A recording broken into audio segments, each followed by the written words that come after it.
आज आपण इयत्ता 8वीचा सराव संच 4.1 सोडवणार आहोत. आपला पहिला प्रश्न आहे, त्रिकोण LMN मध्ये टिंबटिंब हा शिरोलंब आहे व टिंबटिंब ही मध्यगा आहे. रिकाम्या जागेत योग्य रेषाखंडाची नावे लिहा.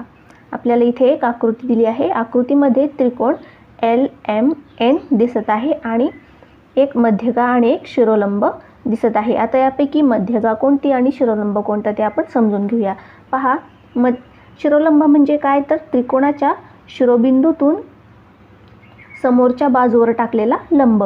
आता त्रिकोणाचे शिरोबिंदू कोणते आहेत? LMN हे त्रिकोणाचे शिरोबिंदू आहेत आणि त्रिकोणाची ही बाजू MN या बाजूवर या L शिरोबिंदूतून हा टाकलेला लंब आहे. याला काय म्हणतात? त्रिकोणाचा शिरोलंब. म्हणजेच LX हा त्रिकोणाचा इथे शिरोलंब आहे. आपण पहिली रिकामी जागा भरून घेऊया. त्रिकोण LMN मध्ये LX हा शिरोलंब आहे. रेख LX हा त्रिकोणाचा शिरोलंब आहे. आता मध्यगा म्हणजे काय, तर त्रिकोणाच्या बाजूचा मध्यबिंदू आणि शिरोबिंदू यांना जोडणाऱ्या रेषाखंडाला त्रिकोणाची मध्यगा म्हणतात. आता पहा, L आणि N यांचा मध्यबिंदू म्हणजे काय, यांचे दोन समान भाग केले, या रेषेचे दोन समान भाग केले, त्याचा मध्यबिंदू आपल्याला मिळाला. हा मध्यबिंदू आणि त्याच्या समोरचा शिरोबिंदू हा आहे त्याचा ह्या बाजूच्या समोरचा शिरोबिंदू आणि L आणि Y हे जोडणाऱ्या रेषाखंडाला काय म्हणतात? मध्यगा. म्हणजेच LY ही त्रिकोणाची मध्यगा आहे. रेख LY ही त्रिकोणाची मध्यगा आहे. आपला दुसरा प्रश्न आहे, त्रिकोण PQR एक लघुकोन त्रिकोण काढा व त्याचे तीनही शिरोलंब काढा. संपात बिंदूला O नाव द्या. आता पहा, आपल्याला एक लघुकोन त्रिकोण काढायचा आहे आणि त्याचे 3 शिरोलंब काढून त्या संपात बिंदूला O नाव द्यायचं आहे. आता आपण प्रथम एक लघुकोन त्रिकोण काढूया. पहा, लघुकोन त्रिकोण काढण्यासाठी आपल्याला प्रथम त्रिकोणाचा पाया काढायला लागेल. आपण अंदाजे त्रिकोणाचा पाया काढूया. आपण हा त्रिकोणाचा पाया घेतला आहे. याला आपण नाव देऊया PR. लघुकोन त्रिकोण काढायचा आहे म्हणजेच त्रिकोणाचे तीनही कोण 90 अंशापेक्षा लहान असले पाहिजेत. अशा प्रकारे आपण हा त्रिकोण काढून घेतला आहे.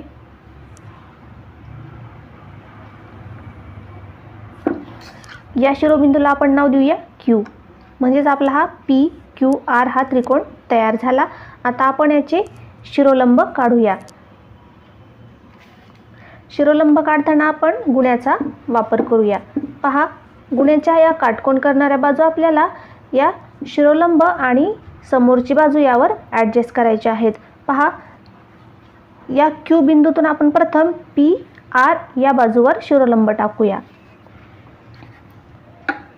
काटकोन करणारी खालची बाजू बरोबर PR या बाजूवर ठेवायची आहे आणि ही वरची बाजू बरोबर Q बिंदूतून जाईल अशा प्रकारे ठेवायची आहे. अशा प्रकारे गुण्या व्यवस्थित धरल्यावर आपण या Q बिंदूतून एक रेषाखंड PR या बिंदूवर काढणार आहोत. अशा प्रकारे आपण Q बिंदूतून PR वर एक लंब टाकला. याला आपण नाव देऊया C. आता आपण R बिंदूमधून QP या बाजूवर लंब टाकूया. त्यासाठी आपल्याला गुण्याची काटकोन करणारी एक बाजू PQ वर धरावी लागेल आणि ही दुसरी बाजू आहे ती R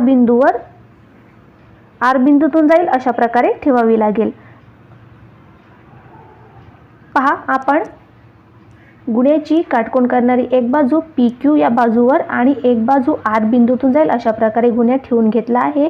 आता आपण या R बिंदूमधून एक रेषाखंड PQ बाजूवर काढणार आहोत. अशा प्रकारे PQ बाजूवर आपण एक लंब टाकून घेतला आहे. आता आपण P या शिरोबिंदूतून QR या बाजूवर लंब टाकूया. त्यासाठी आपल्याला गुण्या काटकोन करणारी एक बाजू आपण QR या बाजूवर ठेवली, पहा इथे, आणि एक बाजू P बिंदूतून जाईल अशा प्रकारे ठेवली. अशा प्रकारे आपण गुण्या धरून घेतला. आता P बिंदूतून एक रेषाखंड QR बाजूवर काढला. अशा प्रकारे आपण QR बाजूवर पण लंब टाकला. आपले तिन्ही लंब टाकून झाले आहे. आता आपल्याला या तिन्ही शिरोलंबांचा एक छेदनबिंदू मिळाला आहे. या छेदनबिंदूला म्हणजे ज्या संपादबिंदूला आपल्याला नाव द्यायला सांगितलं आहे O, आपण या संपादबिंदूला O हे नाव देऊया. या बिंदूला आपण नाव देऊया A, या बिंदूला B. अशा प्रकारे आपण तिन्ही शिरोलंब काढले. तिसरा प्रश्न आहे, त्रिकोण STV हा विशालकोन त्रिकोण काढा व त्याच्या मध्यगा काढून त्याचा मध्यगा संपाद दाखवा. पहा, आपल्याला एक विशालकोन त्रिकोण काढायचा आहे आणि त्याच्या मध्यगा काढायच्या आहेत आणि त्या मध्यगा जेथे छेदतात त्यांच्या संपाद बिंदूला म्हणतात मध्यगा संपाद. तो मध्यगा संपाद आपल्याला दाखवायचा आहे. आपण प्रथम एक विशालकोन त्रिकोण काढूया.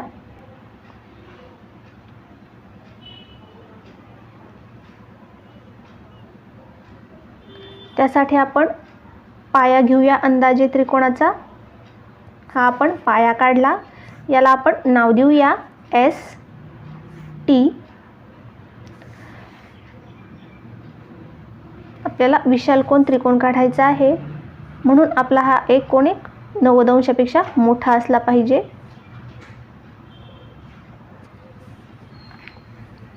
आणि ही बाजू आपण जोडून घेऊया म्हणजे आपला विशालकोन त्रिकोण तयार होईल. या शिरोबिंदूला आपण नाव देऊया V. STV हा विशालकोन त्रिकोण आपण काढला. आता आपण याच्या मध्यगा काढूया. मध्यगा काढण्यासाठी आपल्याला प्रत्येक बाजूचा मध्यबिंदू मिळवावा लागेल. आपल्याला ST या बाजूवर मध्यगा काढायची आहे, त्यासाठी आपल्याला याचा मध्यबिंदू मिळवावा लागेल. म्हणजेच आपण याचा लंब दुभाजक आपण प्रथम कंपासच्या साहाय्याने काढून घेऊया. पहा, ST या बाजूच्या निम्म्यापेक्षा जास्त अंतर घेऊन आपण कंपासचे टोक S बिंदूवर ठेवूया आणि इकडे एक कंस काढून घेऊया. नंतर हेच अंतर कायम ठेवून T वर कंपासचे टोक ठेवून पहिल्या कंसाला छेदणारा एक कंस काढून घेऊया.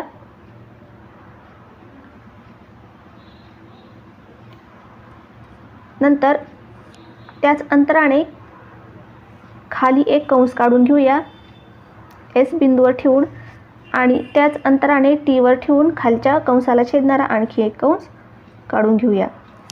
अशा प्रकारे आपण या कंसाचा छेदनबिंदू आणि या कंसाचा छेदनबिंदू हे दोन्ही पट्टीच्या साहाय्याने जोडून घेऊया.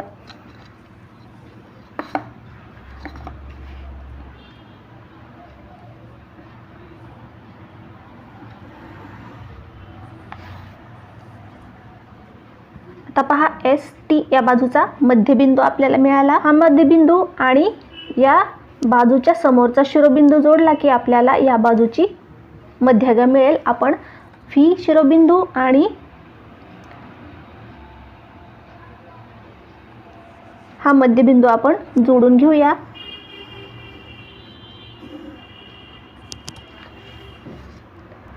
अशा प्रकारे आपण एक मध्यगा काढली. आपण VT या बाजूचा मध्यबिंदू मिळवूया म्हणजेच या बाजूचा लंब दुभाजक काढूया. यासाठी आपण VT बाजूच्या निम्म्यापेक्षा जास्त अंतर कंपासमध्ये घेतले. कंपासचे एक टोक V बिंदूवर ठेवले आणि V बिंदूतून या बाजूला एक कंस काढला आणि इकडच्या बाजूला सुद्धा एक कंस आपण काढून घेतला. नंतर हेच अंतर कायम ठेवून कंपासचे टोक T बिंदूवर ठेवले आणि पहिल्या कंसाला छेदणारे कंस काढून घेतले. कंस छेदत नसेल तर आपण पहिला कंस मोठा करून घेऊया. अशा प्रकारे या दोन कंसांच्या छेदनबिंदू आपण पट्टीच्या साहाय्याने जोडून घेऊया.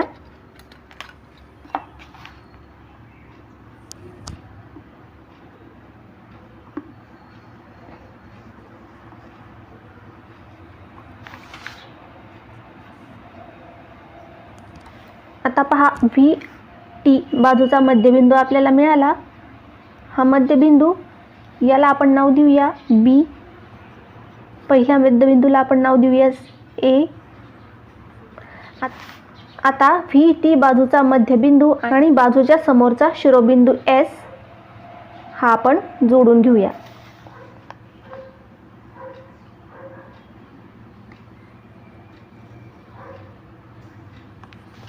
अशा प्रकारे एस बी ही एक मध्यका आपल्याला मिळाली. आता आपली तिसरी मध्यका काढायची राहिली आहे, ती म्हणजे टी बिंदूमधून व्ही एस बाजूवर आपल्याला मध्यका काढायची आहे. त्यासाठी आपण व्ही एस बाजूचा लंब दुभाजक काढूया. त्यासाठी आपण कंपासमध्ये व्ही एसच्या निम्म्यापेक्षा जास्त अंतर घेऊ. कंपासचे एक टोक व्ही बिंदूवर ठेवू आणि बाजू व्ही एस बाजूच्या दोन्ही बाजूला कंस करून घेऊया. इकडे एक कंस आपण केला, इकडे एक कंस आपण करून घेतला. तेच अंतर कंपासमध्ये ठेवून एस बिंदूवर कंपासचे टोक ठेवून पहिल्या कंसाला छेदणारे कंस आपण काढून घेऊया.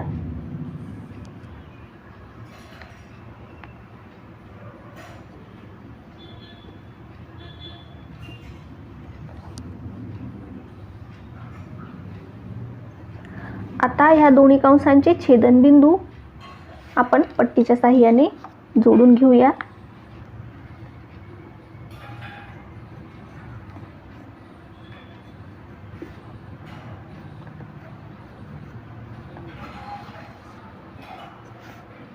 अशा प्रकारे व्ही एस बाजूचा लंब दुभाजक आपण काढला. त्यामुळे आपल्याला व्ही एस बाजूचा मध्यबिंदू मिळाला. या मध्यबिंदूला आपण नाव देऊया डी. आता हा डी बिंदू आणि टी बिंदू आपण जोडूया, म्हणजे आपल्याला ही मध्यगा मिळेल.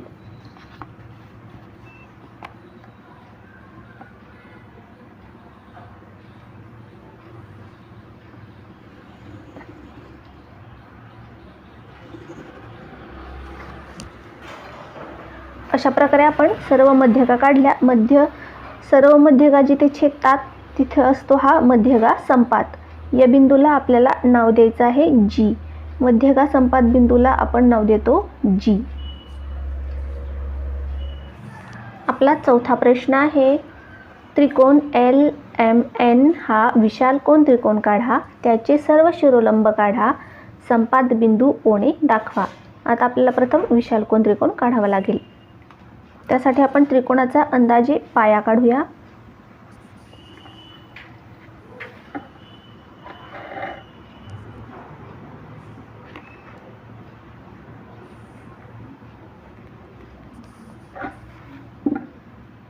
आधीच्या उदाहरणामध्ये काढल्याप्रमाणे आपण एक विशाल कोन त्रिकोण काढून घेतला. याला आपल्याला नाव द्यायचं आहे एल एम एन. आता आपण याचे शिरोलंब काढणार आहोत. गुण्याच्या साहाय्याने आपण याचे शिरोलंब काढूया. पहा, एल बिंदूतून एम एन या बाजूवर आपल्याला शिरोलंब काढायचा आहे. त्यासाठी आपल्याला गुण्याची काटकोन करणारी एक बाजू एल एम या बाजूवर ठेवावी लागेल आणि दुसरी बाजू एल बिंदूतून जाईल अशा प्रकारे ठेवावी लागेल. आता पहा, एल बिंदूतून जाईल अशा प्रकारे ही बाजू आपण ठेवली तर एम एन ही बाजू आपल्याला पुरत नाही. आपल्याला ही बाजू इकडे वाढवावी लागेल, म्हणून आपण एम एन ही बाजू इकडे वाढवून घेऊया.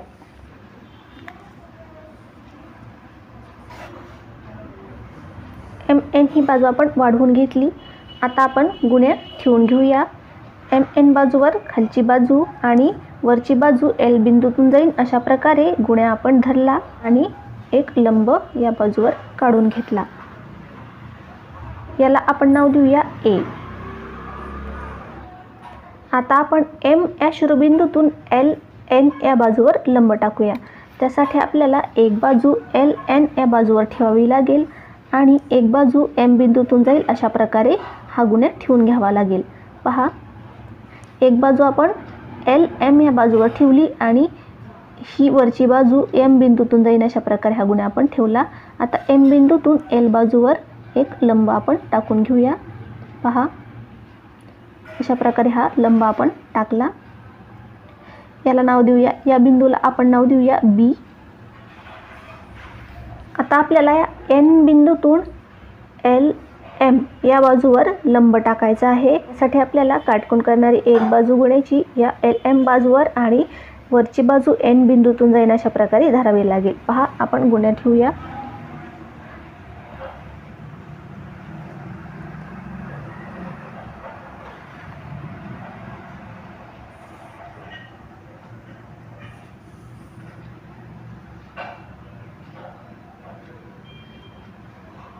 पहा, आपण गुन्हा ठेवून घेतला. आपण LM ही बाजू आपल्याला कमी पडते आहे, म्हणजेच ती आपल्याला इकडे वाढवावी लागणार आहे.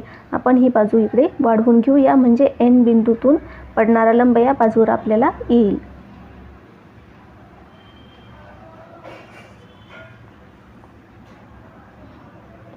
पहा, LM ही बाजू आपण वाढवून घेतली. आता आपण गुन्हा ठेवून घेऊया. LM या बाजूवर गुन्ह्याची काटकोन करणारी एक बाजू ठेवून घेतली आणि वरची बाजू N बिंदूतून जाईल अशा प्रकारे ठेवली. अशा प्रकारे गुन्हा ठेवल्यावर N बिंदूतून आपण या बाजूवर एक लंब काढून घेऊया. पहा, हा आपण लंब काढला. याला आपण नाव देऊया D. या बिंदूला आपण नाव देऊया D. ND हा एक लंब आपण काढला. आता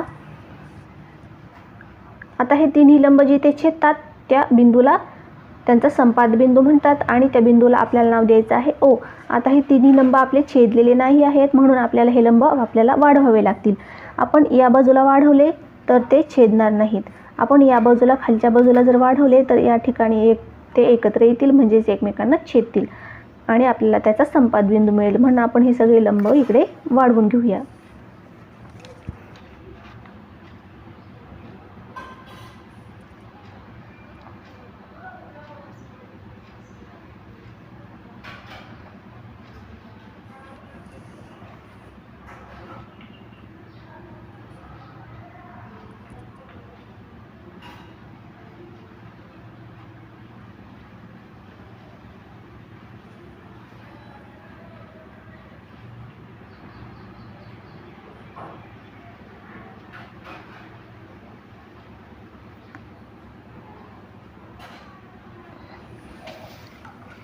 अशा प्रकारे आपण सगळे लंब वाढवल्यावर इथे आपल्याला एक छेदनबिंदू मिळाला.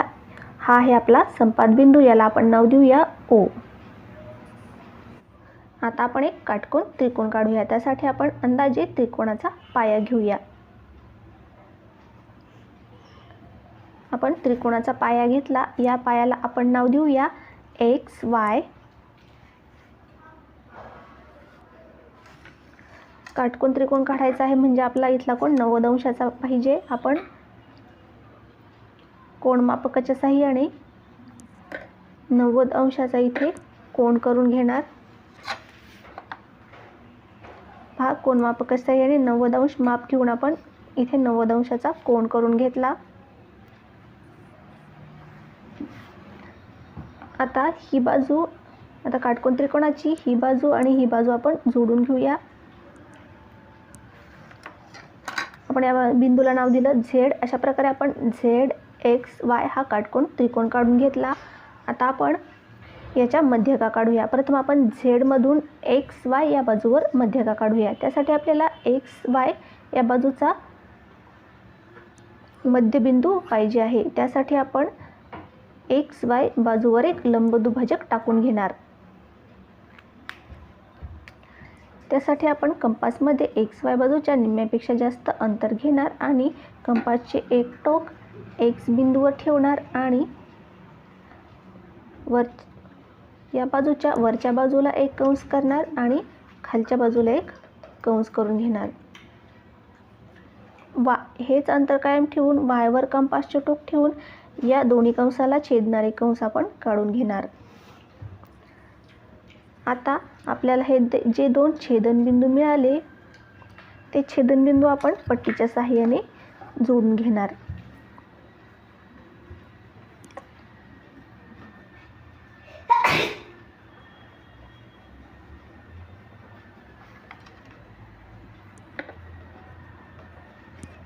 अशा प्रकारे आपल्याला हा एक मध्यबिंदू मिळाला, याला आपण नाव देऊया ए. आता ए आणि झेड जोडला तर आपली एक मध्यगा तयार होईल. आपण ए आणि झेड हा बिंदू पट्टी साहाय्याने जोडून घेऊया. झेड ए ही एक मध्यगा आपण काढली. आता आपण एक्स बिंदूतून झेड वाय वर मध्यगा टाकूया. पहा, त्यासाठी झेड वायचा मध्यबिंदू आपल्याला पाहिजे, म्हणून आपण या बाजूचा लंबदुभाजक काढूया. झेड वायच्या निम्म्यापेक्षा जास्त अंतर आपण कंपासमध्ये घेतले. एक टोक झेड वर ठेवले. झेड वाय बाजूच्या या बाजूला एक कंस केला आणि वरच्या बाजूला एक कंस करून घेतला. हेच अंतर कायम ठेवून वाय वर कंपासचे टोक ठेवून पहिल्या कंसाला छेदणारे कंस काढून घेतले. पहिल्या कंसाला कंस छेदत नसेल तर आपण पहिला कंस वाढवून घेऊया. आता आपल्याला जे दोन छेदनबिंदू मिळाले ते आपण जोडून घेऊया. म्हणजे आपल्याला झेड वाय बाजूचा मध्यबिंदू मिळेल.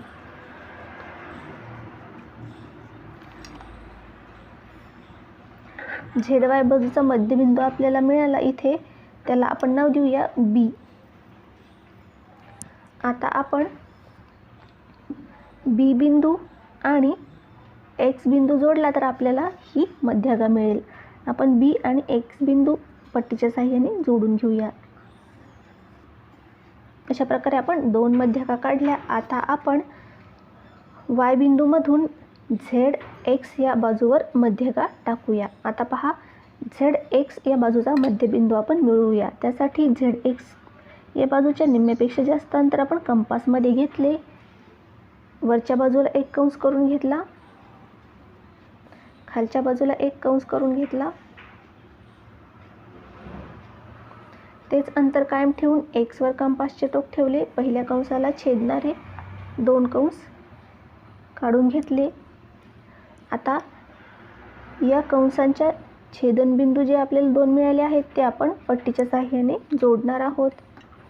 पहा, हे छेदनबिंदू आपण पट्टीच्या साहाय्याने जोडून घेतले.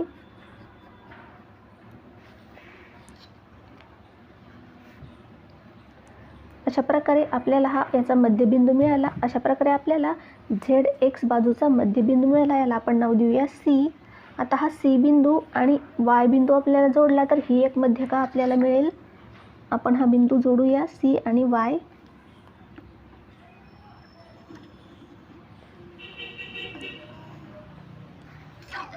अशा प्रकारे आपण तीन मध्यगा काढल्या. झेड ए, एक्स बी आणि वाय सी. आता या सर्व मध्यगा जिथे छेदतात तो हा बिंदू, त्यांचा मध्यगा संपात हा आपल्याला जी या अक्षराने दाखवायचा आहे. आपण याला नाव देऊया जी. आपला 6वा प्रश्न आहे, कोणताही एक समद्विभुज त्रिकोण काढा. त्याच्या सर्व मध्यगा व सर्व शिरोलंब काढा. त्याच्या संपात बिंदूबद्दलचे तुमचे निरीक्षण नोंदवा. आता आपण प्रथम समद्विभुज त्रिकोण काढूया. समद्विभुज त्रिकोण म्हणजे ज्याच्या दोन बाजू समान असतात. पहा,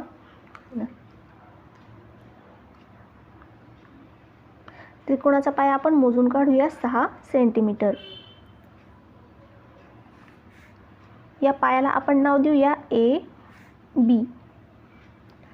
हा आपण पाया मोजून काढला, कारण जेव्हा आपल्याला मध्यगा काढायची आहे तेव्हा आपल्याला या बाजूचा मध्यबिंदू पाहिजे असेल आणि मध्यबिंदू पाहिजे असेल तेव्हा आपल्याला 3 सेंटीमीटरवर याचा मध्यबिंदू घेता येईल, म्हणून आपण हा 6 सेंटीमीटर मोजून काढला. आता वरच्या बाजूसुद्धा आपण 8 सेंटीमीटरच्या मोजून काढणार आहोत.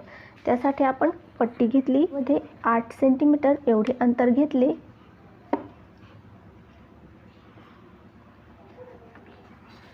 आणि आपण कंपासची एक बाजू बी बिंदूवर ठेवून वरच्या बाजूला एक कंस काढून घेतला आणि नंतर तेच अंतर ठेवून ए बाजूवर कंपासचे टोक ठेवून पहिल्या कंसाला छेदणारा एक कंस काढून घेतला. आता हा जो छेदनबिंदू आपल्याला मिळाला तो आहे त्रिकोणाचा तिसरा शिरोबिंदू. याला आपण नाव देऊया डी. आता हा डी बिंदू आणि ए बिंदू आपण जोडूया. ही झाली आपली त्रिकोणाची दुसरी बाजू. आणि डी आणि बी हा बिंदू जोडल्यावर आपल्याला मिळेल त्रिकोणाची तिसरी बाजू. अशा प्रकारे आपण एक समद्विभुज त्रिकोण काढला. आता आपण याच्या मध्यगा काढूया.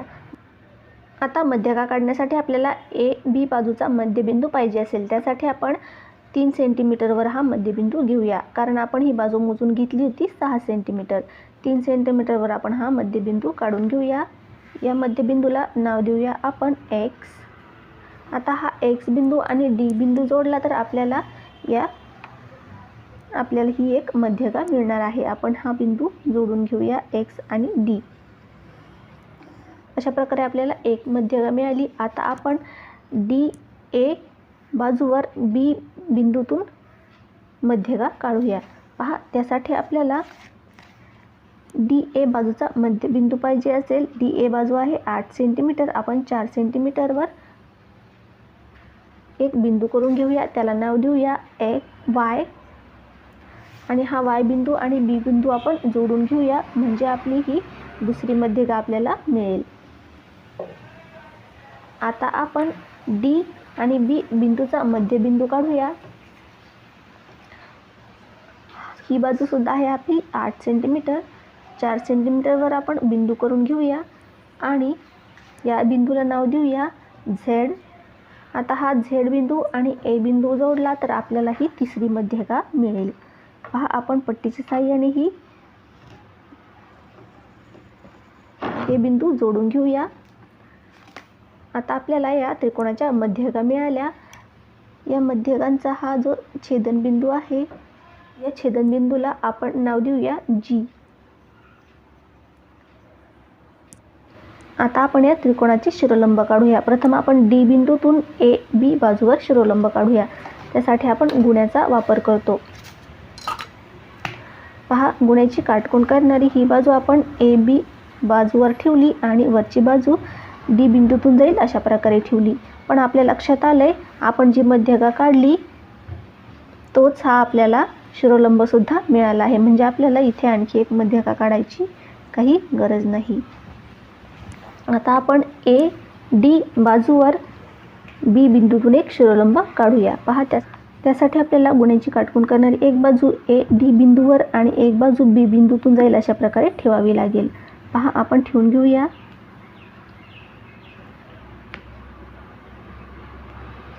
आणि आता या बी बिंदूतून आपण एक शिरोलंब या बाजूवर काढूया.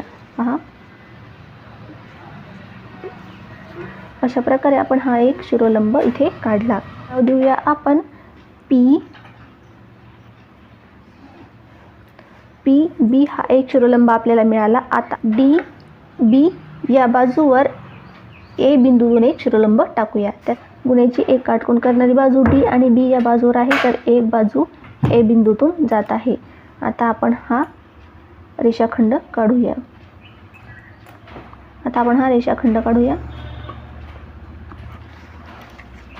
हा एक लंब आपल्याला मिळाला, एक क्यू. अशा प्रकारे आपण सर्व मध्यगा आणि सर्व शिरोलंब काढले. आता तीनही शिरोलंब ज्या ठिकाणी छेदतात त्या संपात बिंदूला आपण नाव देऊया ओ. आता हा जी हा संपात बिंदू मध्यगांचा छेदनबिंदू आहे आणि ओ हा संपात बिंदू शिरोलंबाचा छेदनबिंदू आहे. हे दोन्ही बिंदू पाहिल्यावर आपल्या काय लक्षात येत आहे, तर हे दोन्ही बिंदू एकाच रेषेवर आहेत आणि ते ए बी या बाजूच्या लंबदुभाजकावर आहेत. म्हणजे आपल्याला निरीक्षण काय नोंदवायचं आहे, म्हणजे आपण निरीक्षण लिहून घेऊया. आपल्याला काय लक्षात येते निरीक्षण, आपण निरीक्षण लिहून घेऊया. निरीक्षण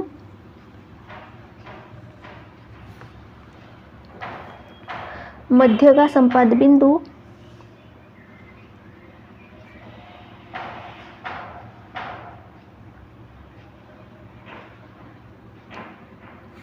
जी व लंब संपात बिंदू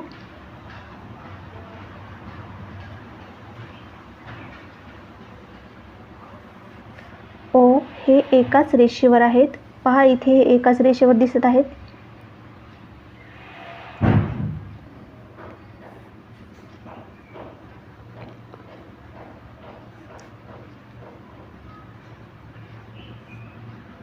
व ते पायाच्या लंबदुभाजकावर आहेत.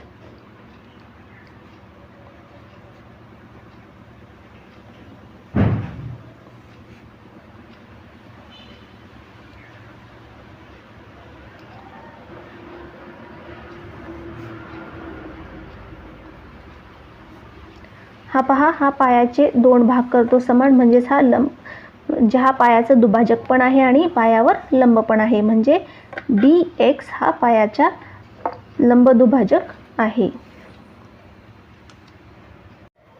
आपलं 7वं उदाहरण आहे रिकाम्या जागा भरा. त्रिकोण ABC चा G हा मध्यगासंपात बिंदू आहे. त्रिकोण ABC दिला आहे आणि त्याच्या मध्यगा AP, CR आणि BG या आपल्याला दाखवले आहेत आणि त्यांचा सगळ्या मध्यगांचा छेदनबिंदू G म्हणजे त्यांचा मध्यगासंपात बिंदू आपल्याला इथे दाखवला आहे. आणि आपल्याला आता पहिलं उदाहरण दिलं आहे. जर लांबी RG बरोबर 2.5 दिली आहे आपल्याला 2.5, तर लांबी GC किती आपल्याला विचारली आहे. आता मध्यगासंपात बिंदूचा एक नियम आहे. मध्यगासंपात बिंदूमुळे मध्यगेचे जे दोन भाग होतात ते 2:1 या प्रमाणात असतात. म्हणजेच आता हा मध्यगासंपात बिंदू, यामुळे RC या मध्यगेचे जे दोन भाग झाले आहेत, कोणते भाग झाले आहेत, RG एक भाग झाला आहे आणि GC हा दुसरा भाग झाला आहे. हे दोन भाग 2:1 प्रमाणात असतात. म्हणजे काय, तर हा भाग जर 2 असेल तर हा भाग 1 असतो. म्हणजेच शिरोबिंदूकडचा भाग हा पायाकडच्या भागाच्या दुप्पट असतो. म्हणजेच RG हे अंतर GC या अंतराच्या निम्मे असते किंवा GC हे अंतर RG या अंतराच्या दुप्पट असते. आपण पाहूया. म्हणजेच आता RG आपल्याला 2.5 दिले, तर GC हे अंतर या RGच्या दुप्पट म्हणजेच 2.5 अधिक 2.5 बरोबर 5 असेल. आपण मध्यगेचे गुणोत्तर इथे लिहून घेऊया. लांबी GC छेद लांबी RG बरोबर 2:1 या प्रमाणात असते. शिरोबिंदूकडची बाजू 2 असते तर पायाकडची बाजू असते 1 या प्रमाणात. आता पहा, हे गुणोत्तर आपल्याला मिळाले. आता याच्यात आपण किमती टाकून घेऊया. आपल्याला RG ची लांबी इथे 2.5 दिलेली आहे. आपण याच्यात किमती टाकूया. लांबी GC छेद 2.5 बरोबर 2/1.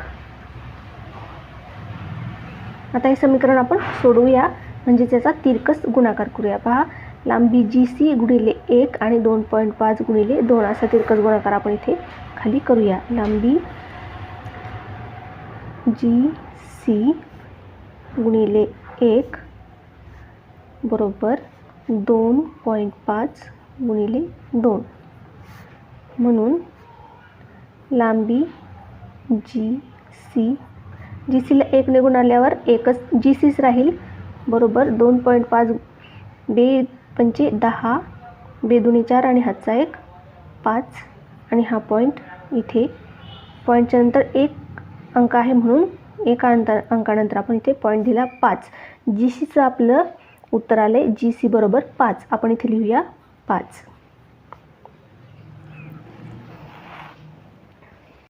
आता दुसरी रिकामी जागा आपल्याला विचारली आहे. जर लांबी BG बरोबर 6 तर लांबी BQ बरोबर किती. पहा, BG कुठे पहा आपल्या उदाहरणात. BG ही आपल्याला दिली आहे 6 आणि BQ ही पूर्ण लांबी विचारली आहे. आता आपल्याला GQ मिळाली तर BG अधिक GQ करून आपल्याला पूर्ण BQ मिळेल. म्हणून आपण आधी GQ ची लांबी काढूया. आपण गुणोत्तर लिहून घेऊया. गुणोत्तर आहे लांबी BG छेद लांबी GQ बरोबर 2:1 या प्रमाणात असते. आपण किमती टाकून घेऊया. आपल्याला BG ची लांबी दिली आहे 6. लांबी BG ची दिली आहे 6. आपण इथे लिहूया 6 छेद जी क्यू लांबी जी क्यू बरोबर 2/1. आता हे समीकरण आपण सोडूया. 6 गुणिले 1 आणि जी क्यू गुणिले 2. पहा, म्हणून 6 गुणिले 1 बरोबर लांबी जी क्यू गुणिले 2. आता पहा, 6 1 6 बरोबर लांबी जी क्यू गुणिले 2. आता हे 2 इकडे गुणाकारात आहेत, आपण इकडे ते भागाकारात घेऊया, म्हणजे इथे येतील ते भागाकारात. आणि फक्त लांबी जी क्यू, हे 2 आपण इकडे भागाकारात घेतले. बे एक बे बेत्रिक 6, म्हणून 3 बरोबर लांबी जी क्यू. लांबी आपल्याला जी क्यू मिळाली 3. पण आपल्याला बी क्यू लांबी काढायची सांगितली आहे. आता बी क्यू कशी काढता येईल आपल्याला? बी जी अधिक जी क्यू बरोबर बी क्यू. आपण बेरीज करूया. म्हणून बी क्यू लांबी बी क्यू बरोबर लांबी जी क्यू अधिक लांबी बी जी. आता आपण किमती टाकूया. जी क्यू आपल्याला मिळाली आहे 3 अधिक बी जी आपल्याला दिली होती 6. 3 अधिक 6 बरोबर 9, म्हणून लांबी बी क्यू बरोबर 9. आपण इथे लिहूया बी क्यू बरोबर 9. तिसरी रिकामी जागा आहे आपली. जर लांबी ए पी बरोबर 6 तर लांबी ए जी बरोबर किती आणि लांबी जी पी बरोबर किती? ए पी या पूर्ण बाजूची आपल्याला लांबी दिली आहे 6 आणि आपल्याला ए जी आणि जी पी विचारला आहे. म्हणजेच ए जी अधिक जी पी बरोबर 6 आहे. आपण या बाजू काय असतात? शिरोलंबाकडची बाजू असते 2 आणि पायाकडची बाजू असते 1. म्हणजे 1 जी पी आपण x मानूया, तर ए जी होईल 2x. म्हणजे 2x अधिक x बरोबर ए पी ही बाजू येईल. मग आपल्याला एक्सची किंमत म्हणजे आधी जी पीची किंमत मिळेल. मग त्यावरून आपल्याला ए जीची किंमत काढता येईल. लांबी ए पी बरोबर x अधिक 2x. आता आपल्याला या एक्सची किंमत काढायची आहे.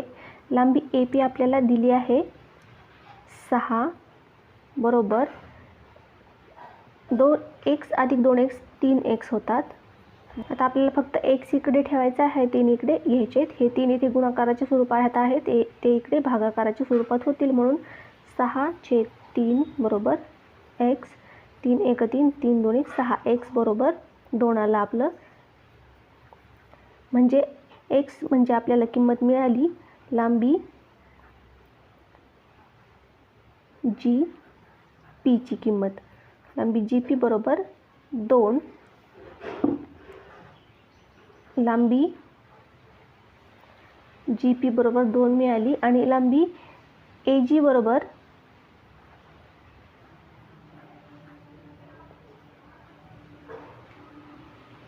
2x होती. म्हणून 2x बरोबर 2 गुणिले एक्सची किंमत आहे 2, म्हणून 2 दुणे 4. म्हणून ए जी किती मिळाली आपल्याला? लांबी ए जी बरोबर 4.